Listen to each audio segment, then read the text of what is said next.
नमस्कार मित्रों, आज की इस वीडियो में हम बात करेंगे एलएलबी की पढ़ाई करने से लेकर कोर्ट में प्रैक्टिस करने तक के बारे में।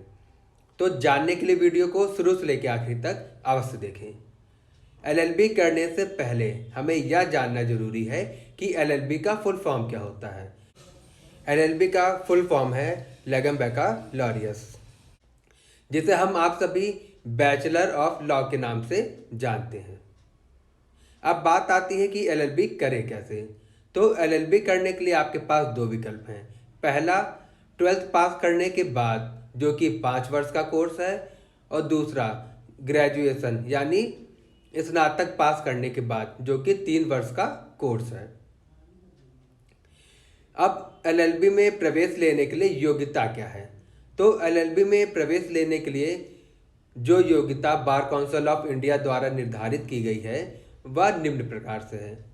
यदि आप 12वीं या स्नातक पास करने के बाद एलएलबी में प्रवेश लेना चाहते हैं, आप जनरल कैटेगरी में आते हैं, तो कम से कम 45% अंकों से आप पास हो।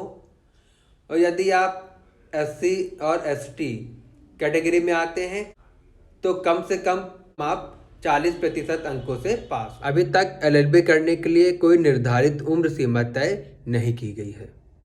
अब बात आती है कि एलएलबी में प्रवेश कैसे लें। तो एलएलबी में प्रवेश लेने के लिए आपके पास दो विकल्प हैं। पहला विकल्प कि आप डायरेक्ट एडमिशन ले सकते हैं, और दूसरा विकल्प है एंट्रेंस एग्जाम देकर। देश में कुछ कॉलेज हैं जो डायरेक्ट एडमिशन लेते हैं और कुछ हैं जो एंट्रेंस एग्जाम के जरिए एडमिशन लेते हैं। अब तय आपको करना है कि आप कैसे प्रवेश लेना चाहते हैं। जब आप एलएलबी में प्रवेश ले लेते हैं, एलएलबी की पढ़ाई शुरू हो जाती है और सारी परीक्षाएं आप देते हैं। सभी परीक्षाओं में पास होने पर और एलएलबी के सभी सेमेस्टरों में अच्छे अंकों से पास हो जाते हैं तो कॉलेज द्वारा आपको एलएलबी की डिग्री दी जाती है। अब जो छात्र एलएलबी पास करने के बाद कोर्ट में प्रैक्टिस करने की इच्छा रखते हैं, उनको राज्य विधिक परिषद में अधिवक्ता के रूप में पंजीकृत होना पड़ता है। अधिवक्ता के रूप में राज्य विधिक परिषद में पंजीकृत होने के लिए आपको राज्य विधिक परिषद के कार्यालय में जाकर अधिवक्ता पंजीकरण आवेदन पत्र लेना होगा। अब इस आवेदन पत्र में मांगी गई सभी जानकारी आपको अच्छे से भरनी होगी।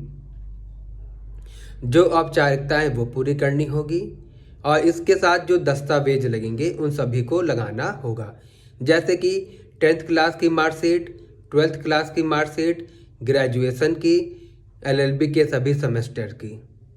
अगर डिग्री मिल गई है तो डिग्री, और नहीं मिली है तो प्रोविजनल डिग्री। इन सभी के साथ राज्य विधिक परिषद द्वारा पंजीकरण का जो शुल्क है वो लिया जाएगा आपसे। राज्य विधिक परिषद में आवेदन पत्र जमा करने के बाद वहां आपको कुछ निर्धारित समय बताया जाएगा। यह निर्धारित समय आगे पीछे भी हो सकता है।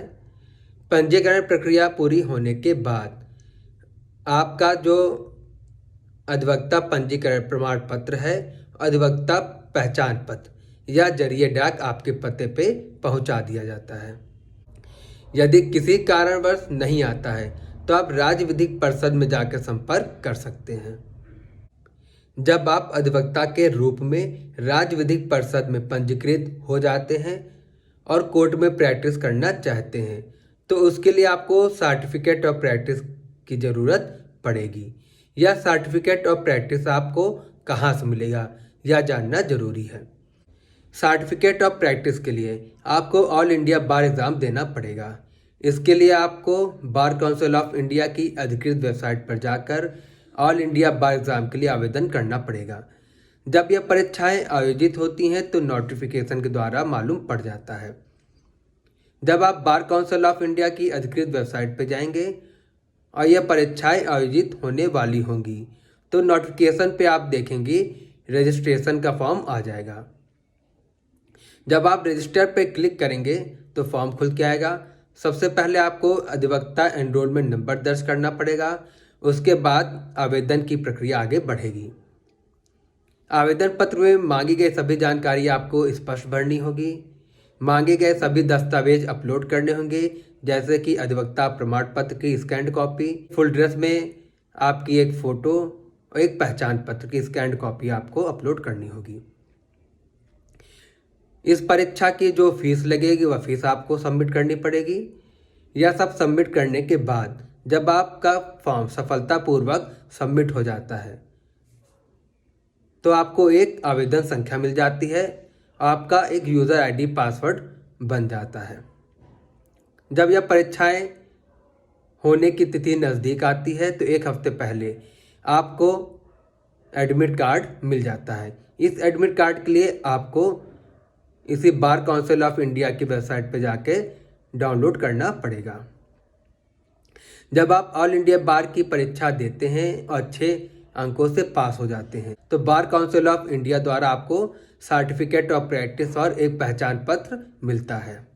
यह मिलने के बाद अब आपको यह सुनिश्चित करना है कि आप अपने राज्य में कहाँ पर यानी किस कोर्ट परिसर में प्रैक्टिस करना चाहते हैं। जिस कोर्ट परिसर में आप प्रैक्टिस करना चाहते हैं वहाँ के बार एसोसिएशन में आपको सदस्य बनना पड़ेगा। जब आप वहाँ सदस्य बन जाते हैं तो आप उस कोर्ट परिसर में प्रैक्टिस करने के लिए पूर्ण योग्यता रखते हैं।